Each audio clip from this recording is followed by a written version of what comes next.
Vamos a pedir a los niños de 9 años hacia abajo que puedan pasar al sótano. Allá tienen un programa especial. Así que los niños de 9 años hacia abajo, en la parte de la cocina. Vamos a ponernos de pie, vamos a orar. Y parece que el pastor ya se asoma para tener el tema en esta tarde. Querido Jesús y amante Padre, en esta tarde invocamos tu nombre y también pedimos tu Santo Espíritu. Que venga y se posesione en este lugar e inunde este lugar y nuestros corazones. Que el mensaje de esta noche pueda caer en tierra fértil y pueda dar frutos para honra de tu y gloria tuya. Amén. Quédate con nosotros en esta tarde, que el pastor que va a exponer tu palabra, seas tú, Señor, quien lo use, y sean tus palabras que lleguen directamente a nuestro corazón. Amén. Nos ponemos en tus manos y ponemos al pastor también en tus manos, para que lo que diga sea palabra de lo alto. Amén. Gracias te damos por todo. Te lo pedimos y te lo agradecemos en el nombre de Jesús. Amén. Amén.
Buenas tardes. Me da gusto saludarlos. Les pido disculpa que voy llegando un poquito sobre la hora.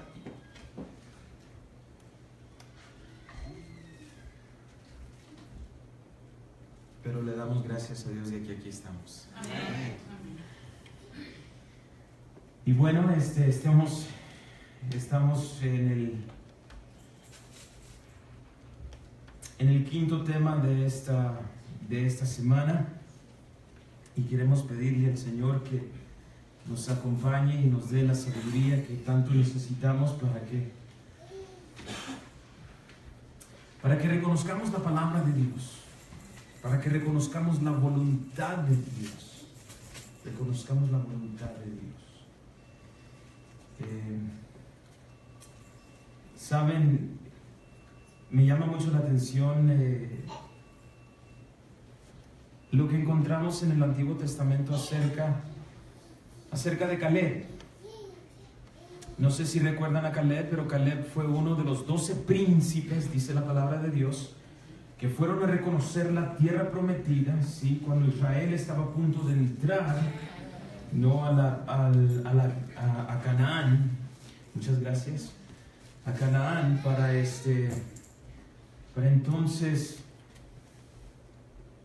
que entonces el pueblo de Israel entrara. Y voy a sintetizar una historia, ¿no? Para nuestras visitas, ¿no? Está el pueblo de Israel por entrar en la tierra prometida. Moisés busca a estos 12 príncipes, y entonces los 12 hombres van, reconocen la tierra y regresan con un informe. Parafraseando la historia, surge algo desafortunado, porque 10 de los espías, 10 de los príncipes que fueron a reconocer la tierra, desanimaron al pueblo, ¿verdad? Los que recuerdan la historia, desanimaron al pueblo. Pero de esos 12, ¿no? 2 entonces animaron al pueblo, y en esa historia, ¿no? Esos 2 hombres que animaron al pueblo fue Josué y Caleb. Y saben, la historia de Caleb no se termina allí. Cuando regresan a dar un informe, todavía está Moisés como líder del pueblo de Israel. Moisés muere y 40 años más tarde, ya cuando Josué es el líder del pueblo de Israel, están entrando ya a la tierra prometida, no están tomando posesión de ella. Y hay un pasaje que se encuentra en el libro de Números que nos habla de que Caleb se acercó a Josué y le dijo: ¿tú recuerdas lo que dijo Moisés tocante a mí y a mi descendencia? Como yo fui fiel a Dios y hablé conforme lo que había en mi corazón, Moisés dijo que todo lo que pisare la planta de mi pie iba a ser para mí y para mi descendencia. Y recuerdo, hermanos, que estaba leyendo esta historia que encontramos en el libro de Números, y pensé, bueno, seguramente lo que va a hacer Caleb es que va a decir: mira, ya estamos entrando en la tierra prometida, ya yo voy a agarrar lo que a mí me toca y yo me voy a ir a descansar. Cuando entraron los espías a reconocer la tierra, Caleb tenía 40 años de edad. 40 años más tarde, ¿qué edad tenía? 85 me parece. 85. Lo interesante es que Caleb no dice: mira, yo voy a ir a tomar mi tierra porque Moisés así lo dijo y me voy a ir a descansar. Cuando estoy leyendo la palabra de Dios, yo estoy pensando, pues seguramente en esa dirección está pensando Caleb. 80 años, ya está en la edad de retirarse Caleb. Pero hermanos, si usted lee la historia, algo maravilloso sucede. ¿Saben qué es lo que le dice Caleb a Josué? Le dice: mira, ¿cuál era mi fuerza hace 40 años atrás? Hoy sigue siendo la misma fuerza. Hoy tengo la misma fuerza. 80 años tengo, pero yo puedo entrar y salir. Estoy parafraseando la historia, pero como yo podía entrar y salir en aquel entonces, yo puedo hoy entrar y salir. Y puedo ir a hacer guerra. Dame pues la tierra de los anaseos, de los hijos de Anac. Había gigantes y había gigantes de gigantes. ¿Y saben lo que hizo Caleb? Dijo: sabes, en el nombre del Señor yo voy a ir, a mis 80 años de edad, voy a ir a luchar contra los gigantes de los gigantes. Un hombre que sabía que había una obra que hacer, que no se había terminado, y que él iba a hacer todo lo que estaba bajo su posibilidad para terminar esa obra. Hoy en día necesitamos el mismo espíritu de Caleb en la iglesia. Ese es un mensaje que me encanta compartirlo con los jóvenes. 80 años de edad. Pero él le dice a Josué, el nuevo líder del pueblo de Israel: yo tengo 80, pero todavía hay una obra que hacer. Y yo estoy listo para sacar mi espada e ir a hacer guerra contra los enemigos del Señor. Es algo impresionante y quise compartir eso con ustedes. No, esa historia es todo un sermón, pero solamente como una ilustración. Ojalá también sea nuestro deseo, tengamos el mismo espíritu que movió a Caleb, porque hermanos, hoy en día todavía hay una obra que hacer. El Señor quiere que nosotros terminemos la obra, sí, que Él tiene para nosotros como iglesia y de manera individual. Recuerdo estando en la Universidad de Montemorelos, cuando se te preguntaba, ¿no?, si tú tenías el llamado. Era una pregunta que se te hacía, ¿no?, si tú estabas estudiando teología. Hermanos, saben, todos tenemos un llamado. El Señor tiene algo para nosotros, para cada uno de nosotros. Así que tomemos ese ejemplo de Caleb y procuremos ponerlo en práctica. Vamos a tener una palabra de oración y entonces entrar en materia de esta noche. Amante Padre Celestial, y queremos agradecerte, Señor. Queremos agradecer, Señor, porque eres bueno con nosotros. Porque tu palabra es viva y eficaz, más penetrante que una espada de 2 filos. Porque le escribió Pablo, inspirado bajo el Espíritu Santo, Señor, a su hijo adoptivo Timoteo, y le dijo: la palabra te puede hacer sabio para la salvación. Y así, Señor, nosotros también queremos ser salvos para la salvación. Porque recordamos las palabras de nuestro Señor Jesucristo, que dijo: ¿qué es el hombre si gana el mundo entero y pierde su alma? Amante Padre, cada uno de nosotros sabemos la respuesta a esa pregunta. Y esta noche, Dios mío, queremos que tu Santo Espíritu esté con nosotros. Amén. Mientras estudiamos tu palabra, Señor, haznos sabios para la salvación. Amén. Lo pedimos en el nombre de Jesús. Amén. Amén. Y amén. Ok, gobierno de los cielos. El gobierno de los cielos se ha acercado. Vamos a entrar en este tema. Y les dije que los primeros 4 temas que nosotros vimos en esta serie, ¿no?, que hemos trabajado esta semana, son temas, ¿no? Realmente solamente vimos un tema profético. Y ese fue el del sábado en la tarde, cuando nosotros hablamos de Daniel capítulo número 2. Sí, la estatua. Sí, es una profecía que se da, ¿no? Recibe el sueño Nabucodonosor y entonces Daniel lo interpreta. Ahora vamos a entrar otra vez, ¿no? Los otros 3 temas que habíamos visto se relacionan con la profecía, se relacionan, y nosotros lo vamos a seguir viendo esta semana.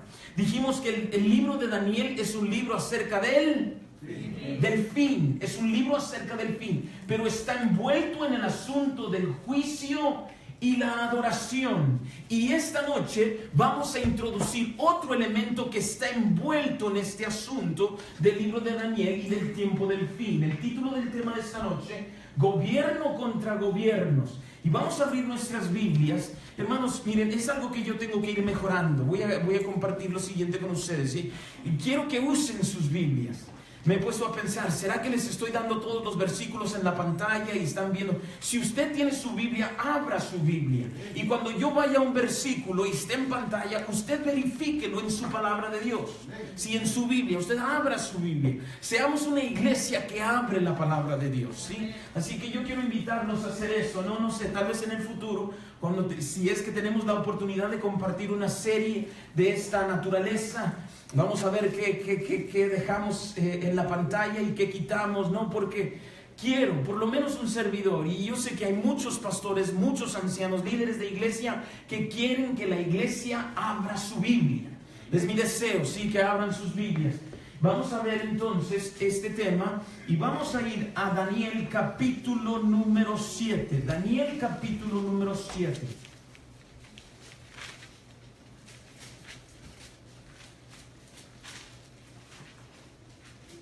Daniel capítulo número 7. Y hermanos, lo que compartí con ustedes el sábado también se aplica específicamente a este capítulo, al tema de esta noche. No podemos ver todo, absolutamente todo, ni aún del capítulo 7, porque estaríamos aquí, calcula un servidor, por lo menos unas 4 horas.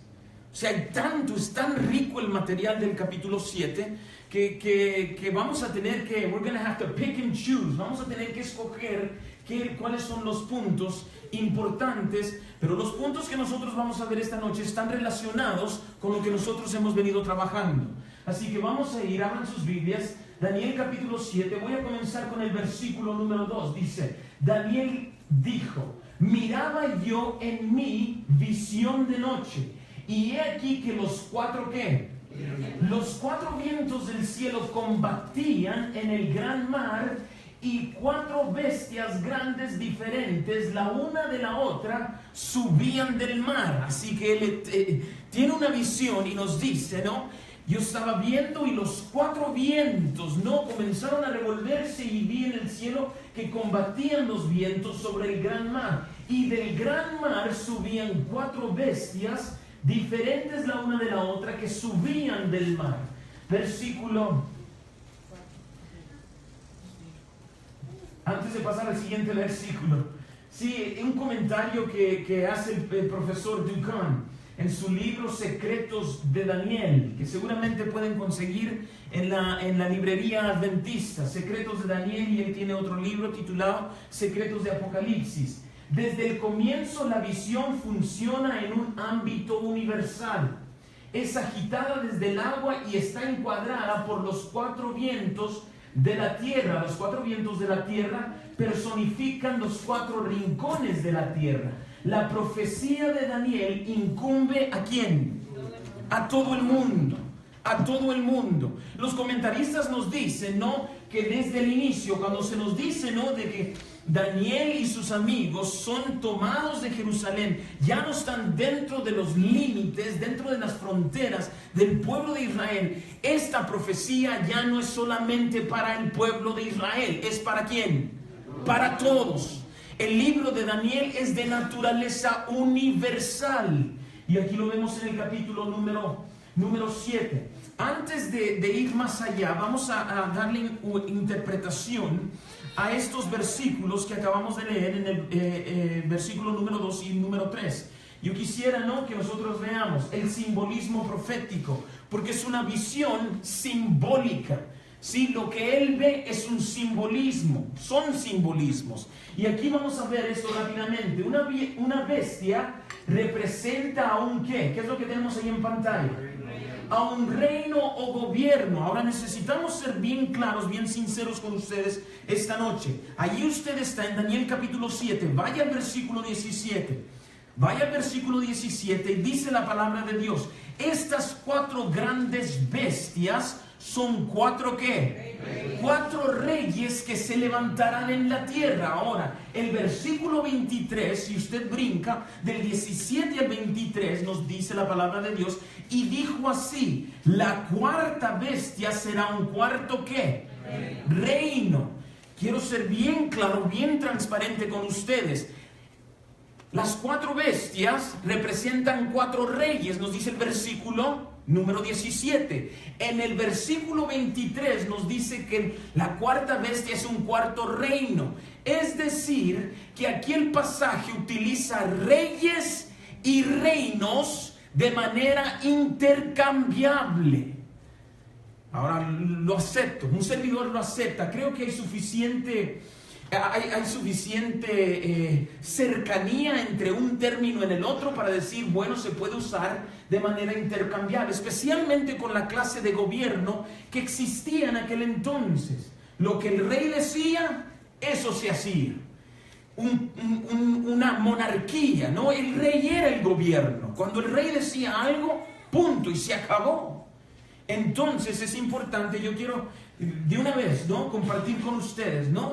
La interpretación de bestia no es un simbolismo para rey o reino, ¿sí? Ok.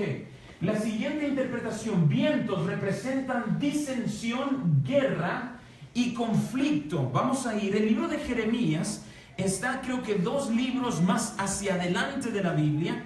Jeremías capítulo 49, y vamos a ver el versículo 36 y 37. Vamos a ver el versículo 36 y 37 de Jeremías capítulo 49. Dice la palabra de Dios. A ver, vamos a hacer algo, vamos a hacer un ejercicio bíblico hoy, ¿sí? Para que el pastor Guillén no sea el único que está hablando. Alguien que nos lea esos 2 versículos. Jeremías 49, versículo 36 y versículo 37. Algún valiente que nos quiera leer ese pasaje bíblico. Adelante, hermano. Y traeré sobre el Lam los 4 vientos de los 4 puntos del cielo, y los aventaré a todos estos vientos, y habrá gente donde no vengan extranjeros del Lam, y haré que el Lam se intimide delante de sus enemigos. ¿No es? Sí, es, claro que sí. Comenzó a leer en el versículo 36 acerca de 4 vientos. Continúe. Y haré que el Lam se intimide delante de sus enemigos y delante de los que buscan su alma, y traeré sobre ellos mal, y el furor de mi enojo, dice Jehová, y enviaré en pos de ellos espada hasta que los acabe. Espada hasta que, es una profecía sobre Elam, espada hasta que los acabe. Sí, estamos hablando de los 4 vientos, estamos hablando de conflicto, de un momento difícil para Elam, ¿no? Pero en este caso sobre el mar, y queremos ahora interpretar visitas. No estoy interpretando el simbolismo que encontramos en el libro de Daniel con lo que yo pienso que debe significar. Estoy dándole la interpretación con la palabra de ¿qué? La palabra de Dios, ¿sí? No es mi idea.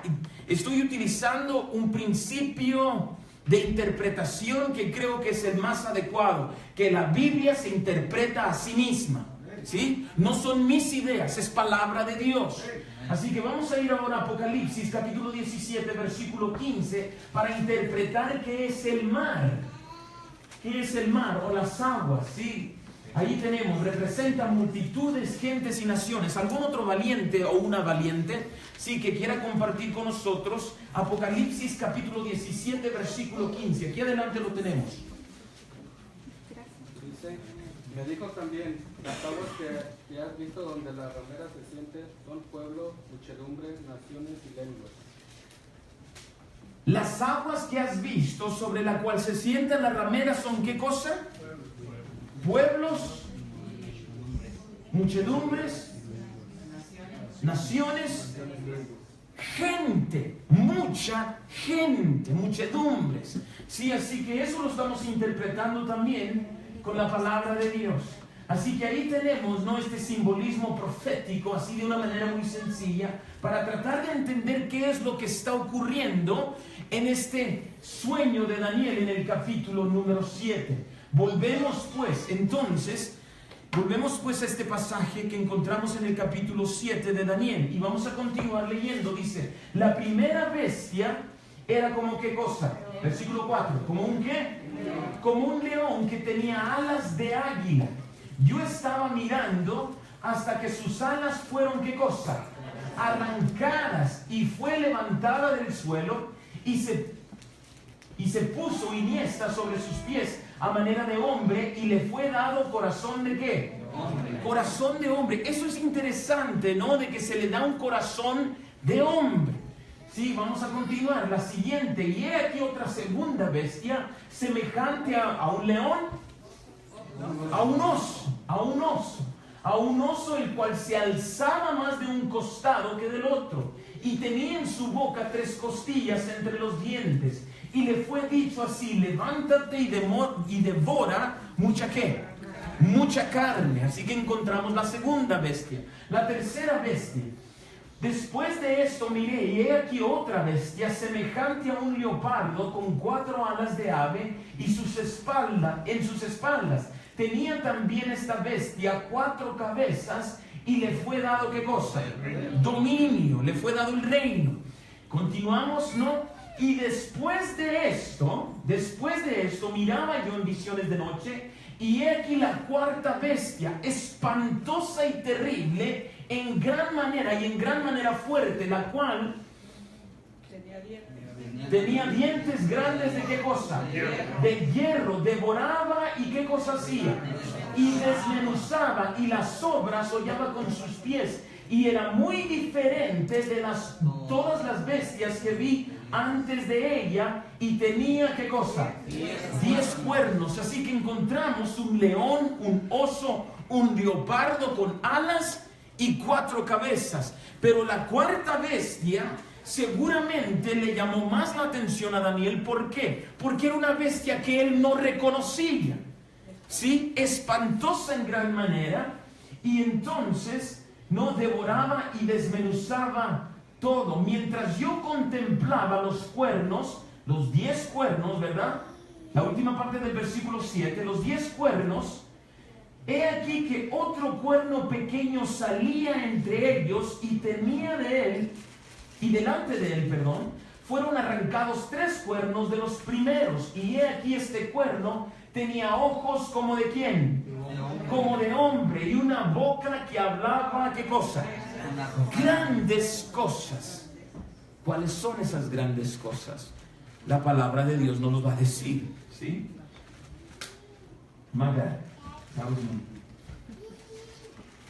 Entonces tenemos la visión, pero bueno, nos quedamos en el versículo 8. La visión continúa continúa a través del versículo 9 hasta el 14, me parece. ¿Sí? Vamos a dejar esa parte a un ladito por un momento. Versículo 15 nos dice que se me turbó el espíritu a mí, está hablando Daniel, en medio de mi cuerpo, y las visiones de mi cabeza me asombraron. Me acerqué a uno de los que me asistían y le pregunté la verdad acerca de todo esto. y me habló y me hizo conocer la interpretación de las cosas. Había uno que lo asistía, un ángel. Alguien había sido enviado para asistir a Daniel, para que él entendiera. Daniel entendía que la sabiduría no venía de su mente, la sabiduría venía de Dios. ¿Sí? Lo vimos al inicio. Y otra vez vemos cómo se le da la sabiduría a Daniel. Y entonces se le comienza a dar la interpretación a Daniel de su visión. Estas 4 grandes bestias, y esto ya lo leímos, son 4 reyes que se levantarán en la tierra. Después recibirán el reino de los santos del Altísimo y poseerán el reino hasta el siglo, eternamente y para siempre. Hermanos, ¿qué es lo que está sucediendo aquí? Hay un paralelismo entre lo que nosotros vimos el sábado por la tarde de Daniel capítulo 2 y lo que ahora encontramos en Daniel capítulo 7. ¿Cuántos reinos hay en la estatua? 1, 2, 3, 4, y los pies está ¿cómo? Está dividido, son 4 reinos. Son 4 reinos en la estatua y las 4 bestias son 4 reinos. Hay un paralelismo entre el capítulo 2 y el capítulo número 7 del libro de Daniel. Y nosotros debemos entender esto y saben, vamos a hacer lo siguiente. Vamos a pensar cómo se relaciona una cosa con otra. En ese capítulo que nosotros no estudiamos, no el capítulo número 4, la visión es la segunda visión, el segundo sueño que tiene Nabucodonosor. Y el segundo sueño es un árbol grande. Dice la palabra de Dios que la cima del árbol, la punta más alta del árbol se veía de todos lados de la tierra. Es una visión que ve Nabucodonosor, ¿sí? Los frutos de ese árbol dan alimento para las bestias, dan sombra. Un árbol seguramente impresionante, pero que entonces llega un ser celestial y da la instrucción de que ese árbol debe ser cortado. Nabucodonosor ve toda esta visión y entonces, preocupado, le habla a Daniel. Daniel se presenta delante de él y le comienza a dar la interpretación de ese sueño. Usted puede leer, y de hecho lo invito para que usted lea el capítulo número 4 de Daniel. Se corta y solamente queda la cepa, dice mi versión, ¿sí? Daniel le comienza a dar la interpretación y le dice, mira, de una manera le dice Daniel, antes de darle la interpretación, le dice, oh rey, ojalá fuera este sueño para tus enemigos, pero la realidad es que es para ti, ¿no? Y entonces le dice Daniel, mira, el Señor te ha dado todo esto. El Señor te ha dado todo esto. Dice en la profecía se dice, ¿no?, que 7 tiempos se le dará un corazón, ¿no?, de bestia. Es decir, que Nabucodonosor tenía corazón de hombre. Y por 7 tiempos, 7 años, se le daría un corazón de bestia. Lo interesante es, ¿no?, Nabucodonosor representa el reino ¿de qué? De Babilonia. Y nosotros vimos en estos pasajes, vamos a ir para atrás, ¿no?, cuando habla acerca del león, ¿sí?, en el versículo número 4, yo estaba mirando hasta que sus alas fueron arrancadas, las alas, 2 alas del león, sí, le fue levantado del suelo y se puso iniesta sobre sus pies a manera de hombre y le fue dado, ¿qué cosa? Corazón de hombre, ¿sí? Entonces ahí ya comenzamos a ver cómo se vincula, ¿sí?, lo que encontramos acerca de Nabucodonosor, ¿sí?, y la cabeza de oro. Tú eres, oh rey, esa cabeza de oro, le dijo Daniel. Y entonces lo vemos ya aquí en el león que encontramos en la visión de Daniel del capítulo 7. Entonces ya hay una relación ahí. En la tercera bestia, la cuarta bestia, perdón, lo que subrayamos Sí, allí es que tenía dientes ¿de qué? Grandes ¿de qué cosa? De hierro. Cuarta bestia, ¿sí? Con dientes de hierro. Las piernas, el cuarto reino de la estatua, ¿era de qué cosa? ¿De qué metal? De hierro. Otra vez, sí, la palabra de Dios nos da pistas para que nosotros comencemos a ver cuál es la relación o cómo es el paralelismo entre el capítulo número 2 y el capítulo número 7 del libro de Daniel. Y seguramente no es lo único. En algún momento, ¿no? Yo escuché los sermones acerca de esta estatua y pensé, ¿no? Los pies están hechos de la estatua eran de hierro y de barro cocido. ¿Cuántos deditos tenemos en los pies? 10, ¿sí? Interesante. A mí me llamó la atención. ¿Cuántos cuernos tenía la bestia? 10. Hierro, las piernas de hierro, y en los pies, aunque no es hierro únicamente, pero es hierro y barro cocido. El hierro, ese reino de hierro, tiene una continuación en los pies. Si no tendría una continuación en los pies, entonces el material, el metal sería totalmente diferente. ¿Sí? ¿Entendemos? Y entonces en la bestia, en la cuarta bestia, que tiene dientes de hierro y tiene los 10 cuernos, ahí comenzamos a ver cómo está relacionado Daniel, la visión de Daniel capítulo 2 y Daniel capítulo 7. La palabra de Dios es interesante. Y nosotros necesitamos ver estas cosas, ¿no? Como lo presenta el Señor en su palabra. Nos quedamos aquí en el paralelismo. Los paralelismos. Se presentan 4 reyes en cada una de las visiones.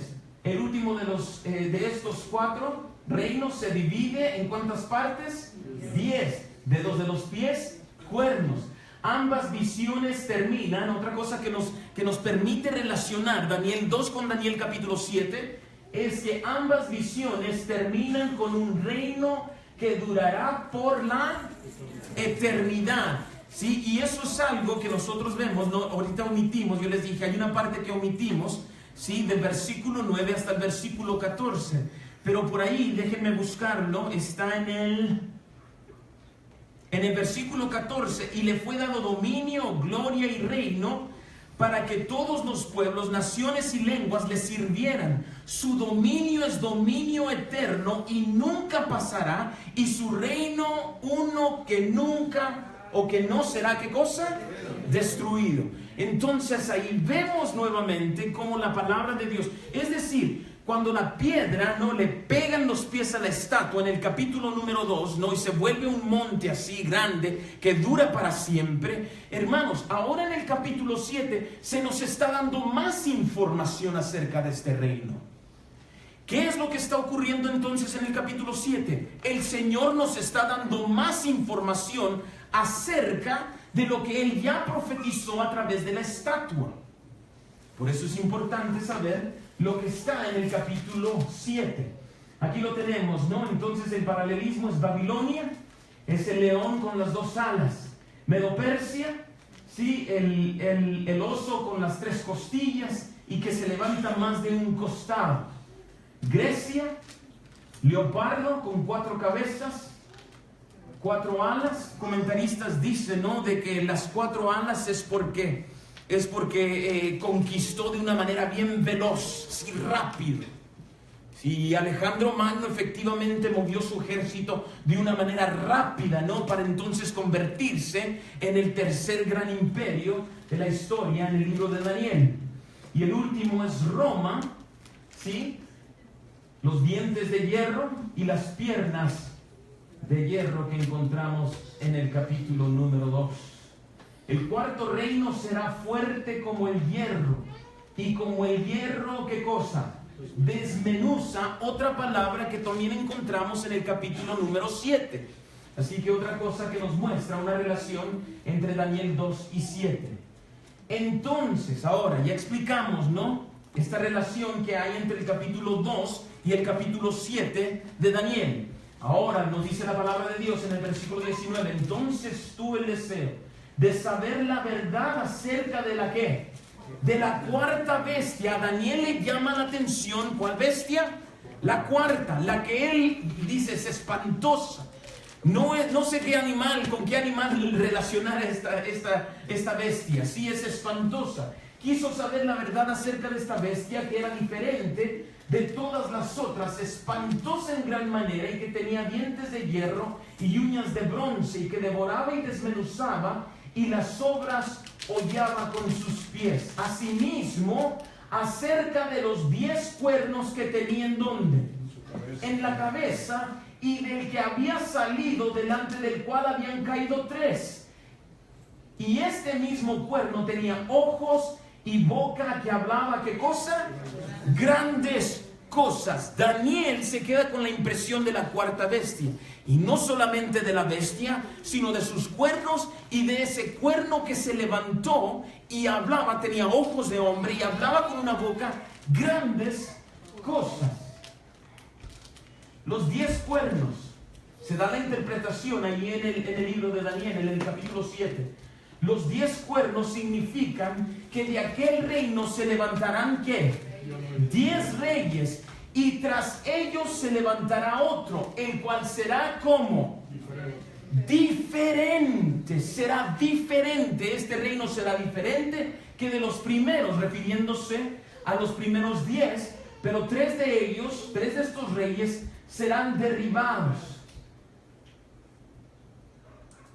Del imperio entonces, hermanos, si nosotros ya vimos Babilonia, Medo-Persia, Grecia, Roma, entonces del imperio de Roma, ¿sí? Salieron 3 tribus, que se dividieron en Europa occidental. Vamos a ver, ¿no?, cómo se distribuyó este asunto. Aquí están las 10 tribus. Bueno, no están las 10 aquí. Los anglosajones al norte, los francos un poquito más abajito, ¿sí? Los tengo en español en la siguiente dispositiva. Burgundios, los suevos, los vándalos, los visigodos, los sajones, los ostrogodos, los lombardos y los érulos, ¿sí? Allí están los 10 reinos. Se dividió, ¿sí? Pasa el imperio romano y entonces Europa se divide, ¿no?, entre estas 10 tribus. Y esto es algo histórico, hermanos. Esto es algo no solamente que lo encontramos en la palabra de Dios, sino que también lo encontramos en libros de historia. Los 10 cuernos significan que de aquel reino se levantarán 10 reyes, y tras ellos se levantará otro, del cual será diferente de los primeros, y a 3 reyes derribará. Eso ya lo leímos. Y hablará. Aquí es donde ahora se define las grandes cosas que habla este cuerno pequeño. La misma palabra de Dios lo dice. Y hablará palabras contra el Altísimo, y a los santos del Altísimo quebrantará. Pensará en cambiar ¿qué cosa? Los tiempos y ¿qué cosa? Y la ley. Allí la palabra de Dios nos está diciendo estas grandes cosas. Al inicio de la visión no se dice, nomás se dice que habla grandes cosas, pero más adelante la palabra de Dios lo interpreta y nos dice que hablará palabras contra el Altísimo y cambiará los tiempos y la ley, y serán entregados en su mano hasta tiempo, tiempos y medio tiempo.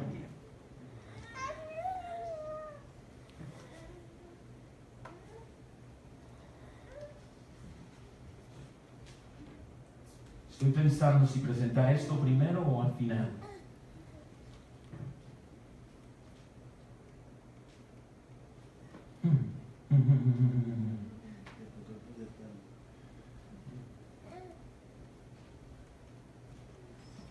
Vamos a dar un salto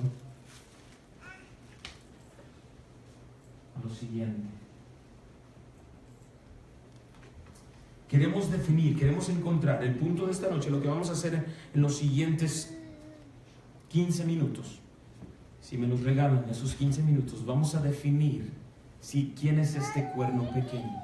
Lo que vamos a hacer, recuerden, yo les dije, no ahorita al inicio, hay mucho que nosotros podemos aprender del capítulo número 7. No vamos a quedarnos aquí 3-4 horas, vamos a quedarnos aquí solamente, no más tardar las 8:20, no. Pero es importante, hermanos, que nosotros veamos, porque si está en la palabra de Dios es para que nosotros lo investiguemos y nosotros lo entendamos. Aquí es donde quiero, ¿no?, que el Espíritu Santo realmente impresione nuestro corazón y nuestra mente, ¿sí? Así que ¿por qué no hacemos una pausa? No habíamos orado, vamos a orar y vamos a continuar con el tema. Amante Padre, ahora que vamos a tomar este tiempo para reflexionar en quién es este cuerno pequeño, yo quiero pedirte, Señor, que a mí me des las palabras, pueda yo articular de una manera clara, Señor, lo que dice tu palabra. Nos des, Señor, de tu Santo Espíritu para que entendamos, Señor. Amante Padre, quédate con nosotros en el nombre de Jesús. Amén. Y amén. Y entonces, hermanos, fíjense, ¿ok? Ustedes van a entender por qué vamos a ir a estos pasajes que encontramos en la pantalla. El Señor Jesús, parece que estamos haciendo parece que nos estamos apartando completamente a otro tema, pero no lo es. ¿Sí? Ustedes van a ver, después de que hayamos visto los diferentes pasajes bíblicos, ustedes van a ver la relación entre lo que nos estamos presentando ahora y lo que nosotros hemos visto en Daniel capítulo número 7. Fíjense lo que dice el Señor Jesús en Mateo capítulo 13, versículo 36 al 39, es lo que tenemos en pantalla. No tenemos toda la parábola, pero dice la palabra de Dios. El Señor Jesús les refirió otra parábola diciendo: el reino de los cielos es semejante a un hombre que hizo ¿qué cosa? ¿Que hizo qué cosa? Que sembró la buena semilla, en su campo. Pero mientras dormían los hombres, vino su enemigo y sembró ¿qué cosa?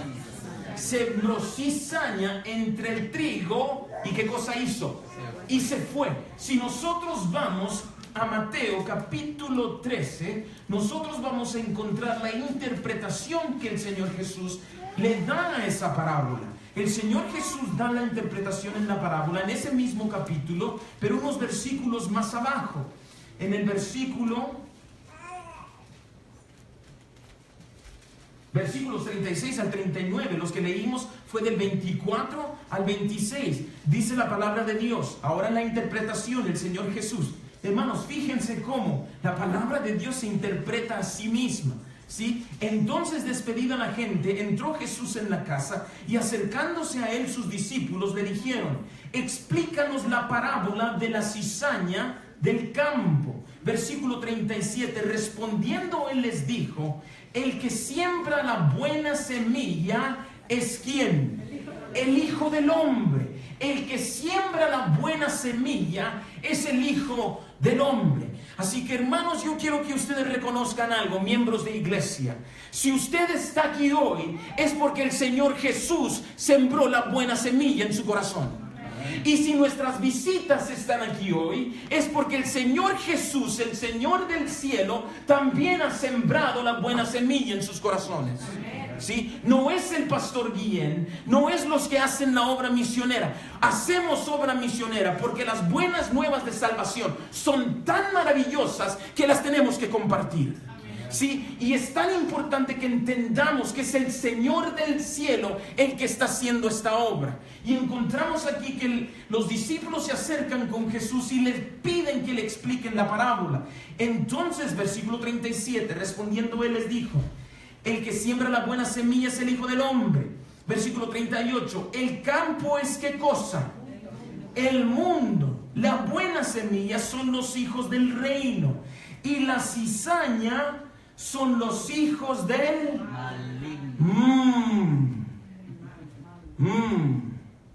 son los hijos del malo, del maligno.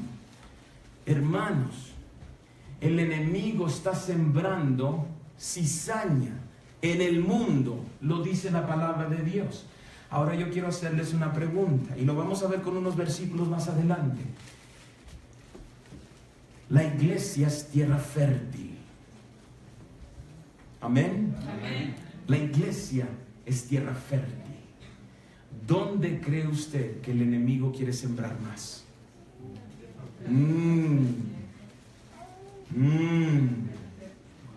Para preocuparnos, para asustarnos un poquito tal vez. ¿Dónde creen ustedes que el enemigo quiere sembrar su cizaña?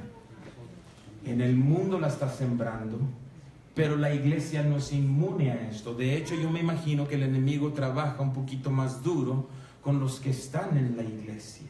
Y a veces envía a personas que él las envía. Porque nos dice la palabra de Dios que el enemigo es el que siembra la cizaña. No, pues me voy de la iglesia. No, no te vayas de la iglesia. Porque la iglesia fue establecida por Cristo Jesús. Y la iglesia sigue siendo dirigida por Cristo Jesús. Cuando llego a otra iglesia siempre me gusta decir, ¿no? El pastor de la iglesia, en este caso el pastor Rodríguez, sí, esta semana soy asociado, sí, soy el asociado del pastor Rodríguez. Pero la realidad, y yo sé que el pastor Rodríguez estaría de acuerdo con un servidor, los dos somos asociados del buen pastor que es Cristo Jesús, ¿sí? O sea, no es nuestra iglesia, no es nuestra iglesia. La iglesia a mí no me pertenece, la iglesia le pertenece a Cristo Jesús. Y después de estudiar el libro de Daniel, estudien el libro de Apocalipsis, porque nos habla de un Señor Jesús que se mueve libremente entre esos 10 candeleros, ¿no? Que están prendidos, que representan ¿qué cosa? Las iglesias, ¿sí? Así que, hermanos, encontramos esta parábola, ¿no? Y el enemigo, ¿dónde pone su cizaña? En el mundo. Y la iglesia no es inmune. ¿Por qué sabemos que la iglesia no es inmune? Fíjense lo que dice el apóstol Pablo. No es una carta que él escribe, pero esto está escrito por el médico Lucas, ¿sí? Y él escribe lo siguiente, que Pablo dijo, fíjense, por tanto mirad por vosotros y por todo el que, el rebaño, todo el pueblo de Dios, toda la iglesia, por todo el rebaño en que el Espíritu Santo os ha puesto por obispos, para apacentar la iglesia ¿de quién? Del Señor, la iglesia del Señor, la cual Él ganó por su propia ¿qué? Qué maravilloso ese pasaje. La cual Él ganó por su propia sangre. Y entonces vean lo que está subrayado y en letras más oscuras. Dice, porque yo sé, Pablo está hablando, fíjense lo que dice, porque yo sé que después de mi partida entrarán en medio de vosotros lobos, ¿qué? Lobos rapaces. El rebaño son ¿qué cosa? Ovejas. Ovejas. El Señor Jesús dijo, yo tengo ovejas que no están ahorita en este rebaño, pero escucharán mi voz y se atraerán a mí. Sí, dice la palabra de Dios, porque yo sé que después de mi partida entrarán en medio de vosotros lobos rapaces que no, ¿qué cosa? Perdonarán el rebaño. Y ya comenzamos a ver, ¿no? Que bajo la impresión, bajo la dirección del Espíritu Santo, Pablo reconoce que en la iglesia habrían de entrar hombres que no iban a perdonar el rebaño, lobos rapaces. Y de vosotros mismos se levantarán hombres que hablen cosas perversas para arrastrar tras sí a sus discípulos. Por tanto, velad, acordándoos que por 3 años, de noche y de día, no he cesado de amonestar con lágrimas a cada uno de ustedes. Hermanos, ahí está. Pablo le está diciendo a las personas que están escuchando, yo sé que van a entrar en su medio hombres que no van a buscar decirle al rebaño, el pastor es Cristo Jesús, sino van a querer tener a personas que los sigan a ellos. La palabra de Dios nos dice, Pablo también escribió el libro de Hebreos, puestos los ojos ¿en quién? En Cristo Jesús, el autor y el consumador, perfeccionador, dicen otras versiones, de nuestra fe. Cuando nosotros hacemos un llamado como pastores, no es, hermanos, para que usted siga al pastor, para que siga a los ancianos, para que piense, ¿no?, que porque está aquí en esta iglesia ya todo va a estar bien. No, es para que usted se mantenga con los ojos puestos en Cristo Jesús. Amén. O sea, ese es el punto. Por eso estamos aquí, por eso el Señor nos ha llamado, para invitarlo a usted, que usted busque a aquel que lo ha perdonado por todos sus pecados y que estará con usted hasta el fin del mundo. Tan importante que nosotros veamos esto. Segunda de Tesalonicenses, nadie os engañe en ninguna manera, porque no vendrán sin que antes venga, ¿qué cosa? La apostasía. Se me acaba el aire aquí en Colorado, ¿no? Se me acaba el aire. Y se manifieste el hombre de qué cosa? de pecado el hijo de perdición, el cual se opone y se levanta contra ¿qué cosa? Contra todo lo que se llama Dios o es objeto de ¿qué? De culto. Pero lo interesante, fíjense lo interesante, hermanos, porque uno podría decir, bueno, sé entonces que se levantarán enemigos de Dios, pero ¿cómo van a operar estos enemigos de Dios? Esta es otra cosa que la palabra de Dios quiere que usted y yo entendamos. Fíjense lo que continúa diciendo este pasaje bíblico.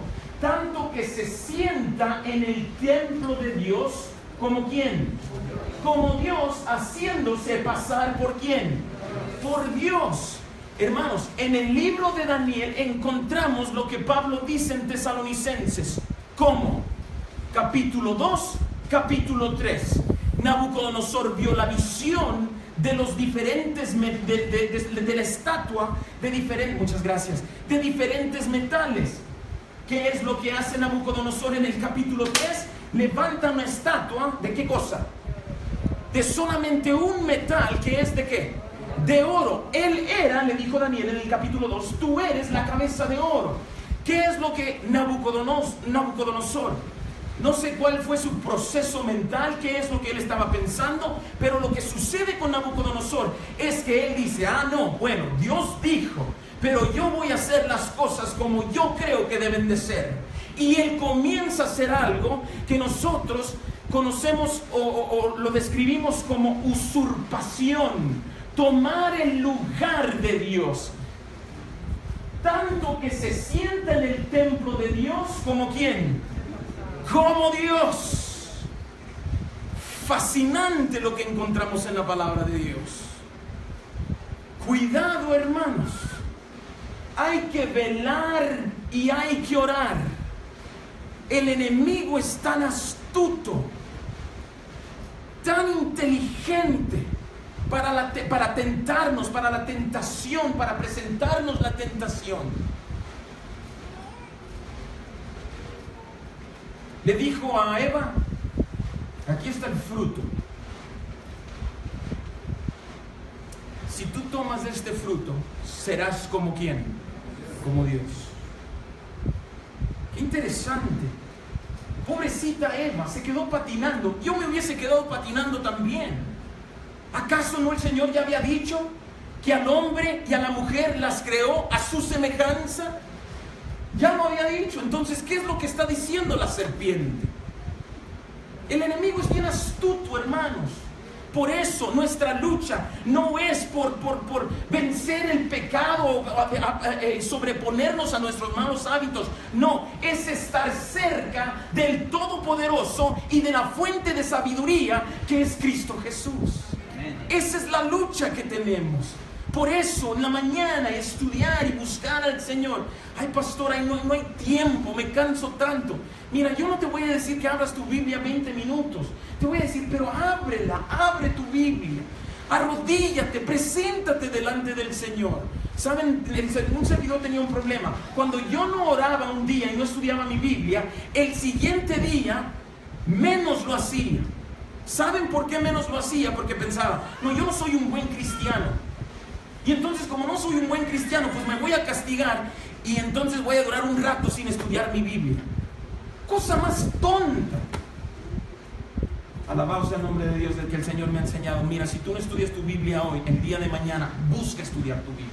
Pase lo que pase, llueve, truene, salga el sol, que esté a 122 allá en el desierto o estés en Colorado, pero busca abrir tu Biblia y pasar tiempo conmigo. Lo que el Señor quiere de su pueblo, que lo busquemos de todo corazón. El enemigo trabaja de una manera bien astuta, hermanos, y nosotros necesitamos abrir los ojos. Tenemos que volver. Ahora sí volvemos a esos pasajes. ¿Qué es lo que pasó, hermanos? ¿Qué es lo que sucede?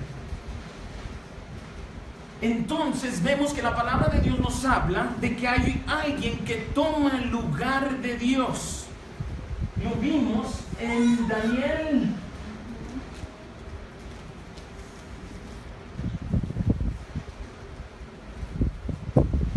No, el versículo 20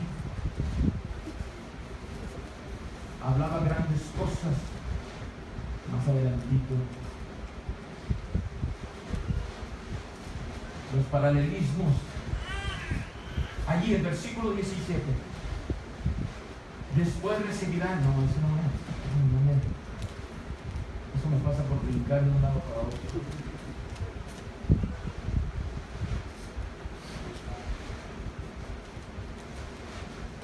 Daniel capítulo 7.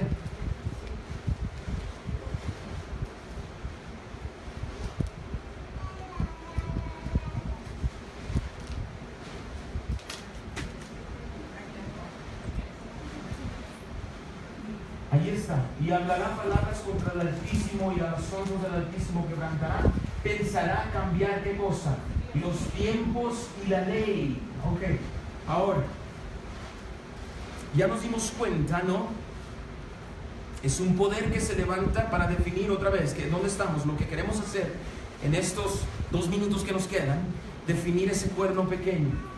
Hermanos, hay un poder que es diferente que se ha levantado en Europa, ¿sí? Y ese poder que es diferente porque no solamente es un poder político, es un poder político religioso. ¿Sí? Es un poder político religioso. Y el poder del que estamos hablando es de la iglesia cristiana, la misma iglesia que el Señor Jesús estableció. Pero ya vimos que Pablo dijo que iban a infiltrarse hombres perversos, lobos rapaces dentro del rebaño, ¿sí? Y entonces, fíjense lo que ahora encontramos, la iglesia medieval, que es, hermanos, voy a ser bien claro, bien sincero con ustedes, ¿sí? La iglesia hoy en día que puede rastrear su inicio al Señor Jesús, a los apóstoles, ¿no? Que fueron enviados, es la iglesia católica. Es la iglesia católica. Ahora, por favor, si hay alguien que ha venido de esa fe, no se vaya por lo siguiente. Voy a terminar con algo que para mí es significante. Ya después que terminemos, si usted no quiere volver el día de mañana, es su decisión. Lo que yo quiero hacer es presentarle la palabra de Dios. Y fíjense lo que dice. Ahora vamos a ver, ¿no? Escritos por diferentes personas importantes dentro de la iglesia católica. Fíjense lo que dice el Enciclopedia Católico en el tomo número 12, página 265. Pedro y sus sucesores tienen poder de imponer leyes tanto preceptivas como prohibitivas. Poder de igual manera de otorgar dispensaciones de estas leyes. Y cuando sea necesario, ¿hacer qué cosa? Anularlas. Es privilegio suyo juzgar ofensas contra las leyes, imponer y remitir sanciones. Este poder judicial abarcará aún el poder de hacer ¿qué cosa? Perdonar pecados. Cuando el Señor Jesús estaba sentado y unos 4 hombres abrieron el techo para bajar a un hombre que no podía caminar, el Señor Jesús lo perdonó por sus pecados y los fariseos se quedaron pensando, este perdona pecados, blasfemia. ¿Quién solamente puede perdonar pecados? Solamente Dios. Los fariseos no habían aceptado que Cristo Jesús era y es y siempre será el Hijo de Dios. Y entonces lo que nosotros vemos aquí es que la iglesia está reconociendo, ¿no? La iglesia fundada por Cristo, históricamente, si llegó al punto a través de cientos de años, porque infiltraron en esa iglesia hombres perversos, lobos rapaces, llegaron a la conclusión que entonces había hombres dentro de la iglesia que tenían la capacidad para perdonar pecados y cambiar las leyes. ¿Qué vimos en Daniel? Que ese cuerno pequeño iba a ¿qué? Cambiar los tiempos y la ley. Hermanos, la palabra de Dios lo había predicho. ¿Qué más tenemos?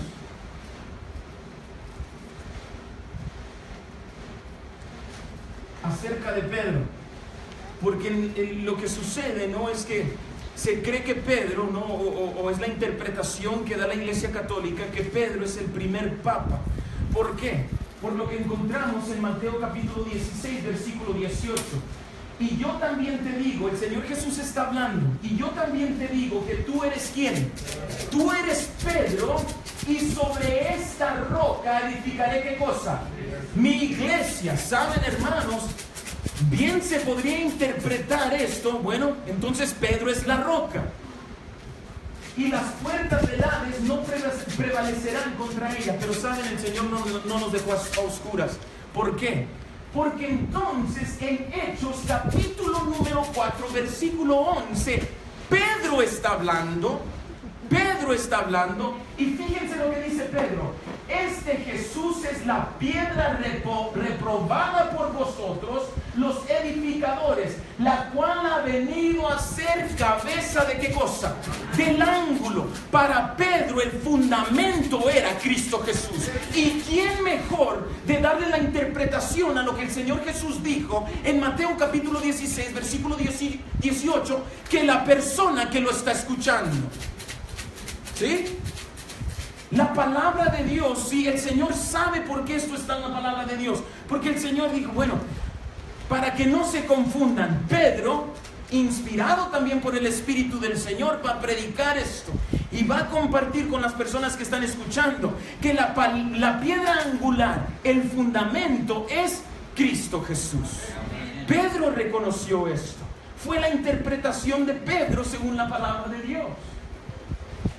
Fíjense lo que dice, tenemos que ir avanzando, hermanos, el tiempo se nos va. El quinto concilio, si la iglesia, en el año 512, todavía estamos 5 años apartados del inicio de la Reforma. En el 512, la iglesia universal, la iglesia católica, es la única iglesia cristiana. En el 512, ellos tienen un concilio. Y en este concilio, en los documentos de este concilio hay esto. Si tú, refiriéndose al Papa, eres otro ¿qué? Otro Dios en la tierra. Tú eres otro Dios en la tierra. Carta encíclica. La carta encíclica son cartas preparadas por los papas que ellos dan a los obispos, o a veces también enviadas a toda la iglesia católica. Fíjense lo que dice. Ahora, en el siglo XIX, en 1890, dice la carta encíclica titulada sobre los principales deberes de los cristianos como ciudadanos. El 10 de enero de 1890, Papa Leo VIII escribe esto: el supremo maestro en la iglesia es el pontífice romano. La unión de mentes requiere, por lo tanto, completa sumisión. Fíjense lo que ellos escriben: completa sumisión a la iglesia y al pontífice de Roma. Otra palabra, una frase refiriéndose al Papa, al pontífice romano, como si fuese ¿quién? Dios mismo. Dios mismo. Otra carta encíclica, 4 años más tarde: nosotros sostenemos sobre esta tierra el lugar de ¿quién? Del Dios Altísimo. Hermanos, esto yo no lo digo de la iglesia católica. La iglesia católica lo dice de la iglesia católica. ¿Sí?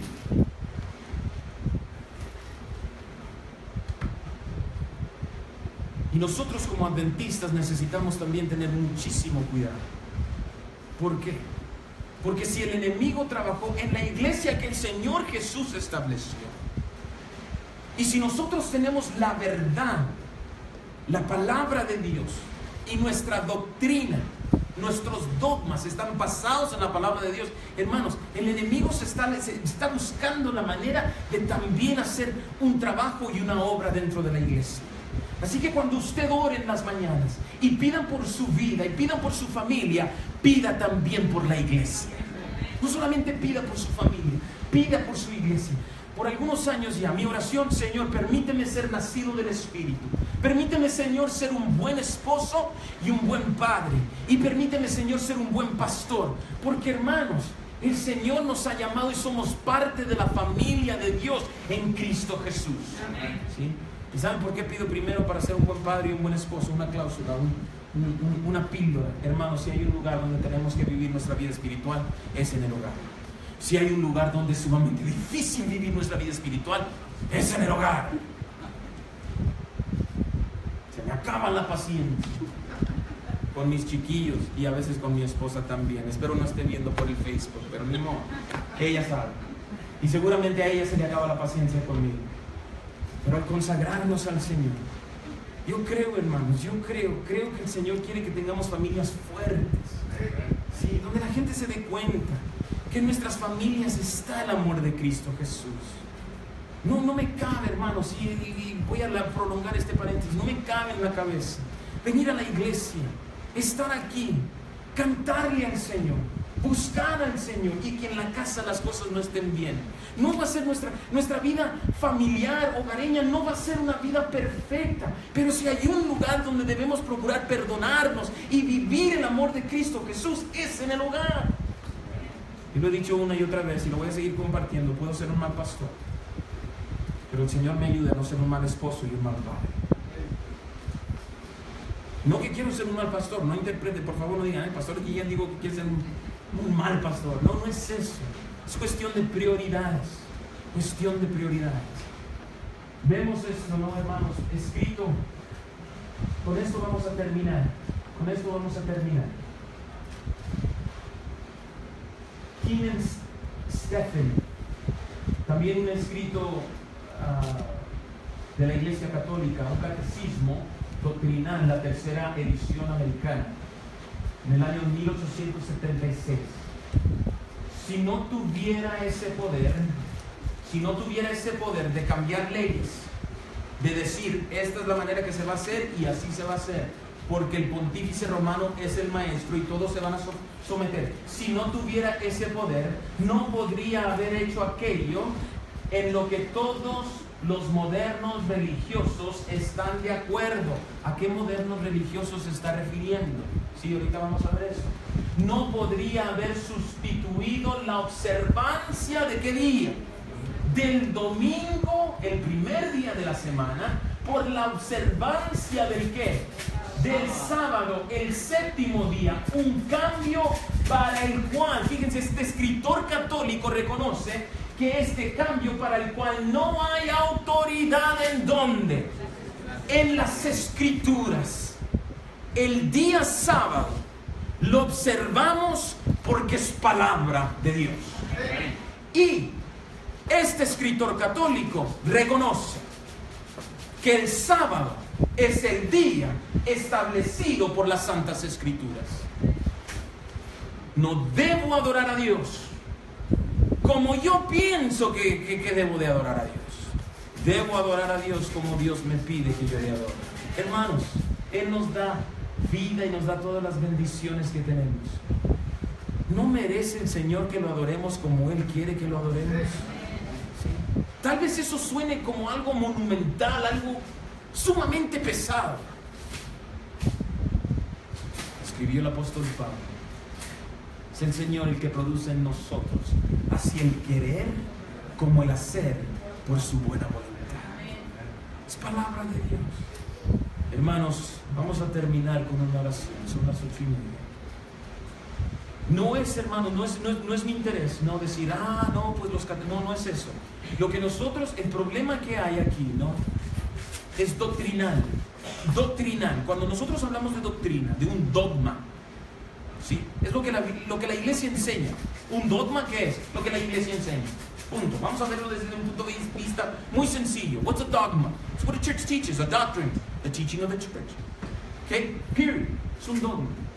El problema con la iglesia católica no es la gente. No es la gente. ¿Sí? En algún momento, aunque yo crecí dentro de la iglesia adventista del séptimo día, yo tuve que reconocer de que no son las cosas no es como yo quiero que se hagan.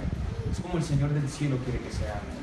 Y tuve que doblegar mi corazón y decirle: Señor, aunque he sido parte de esta iglesia que tiene enseñanzas tan maravillosas, pero no me he doblegado delante de ti, Señor. No te estoy adorando como tú esperas que yo te adore. ¿Sí? El asunto es doctrinal, hermanos. Es doctrinal. Y si tú eres una visita que nos estás acompañando, otra vez te digo, la razón por la que yo estoy aquí en la iglesia adventista del séptimo día es bien sencilla, porque es lo más cerca a la verdad bíblica que he encontrado. Y saben, a veces me da un poquito de miedo decir esto, pero es la realidad. Es la realidad de las cosas.